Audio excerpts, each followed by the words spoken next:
This week and next week, I'm going to tell two true stories that are connected to the parable of the Good Samaritan that Jesus told in Luke chapter 10. Now, today's story will be more how not to do it, and then next week's will be a more positive example.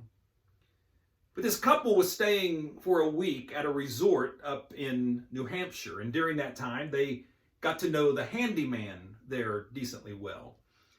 And at one point, the handyman said, "My neighbor has a nice cottage that's for sale in case you're interested." And so the next day, the couple went and took a look at the cottage. And even though it had a rundown appearance, they fell in love with it and they bought it as is. Well, a short time later, that handyman that they had gotten to know stopped by and he said, "Well, you got a really nice buy on the place. Of course, the roof leaks, the plumbing's shot, and the well runs dry in the summer." And the couple, when they heard him say this, they were stunned. They couldn't believe it.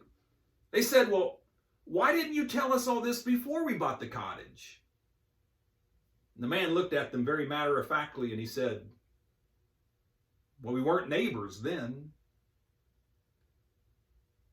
That man's statement reveals a complete misunderstanding of what Jesus meant when he talked about our neighbor in Luke chapter 10. The man asked Jesus, "Who is my neighbor?" And Jesus told the parable of the Good Samaritan. And Jesus made it very clear that our neighbor isn't merely the person who lives to the left of us or to the right of us, but it's anybody, including strangers. And so we need to show love and courtesy to all people and treat everyone with the love of Christ, not just those who live next door to us. Thank you for watching, and be kind.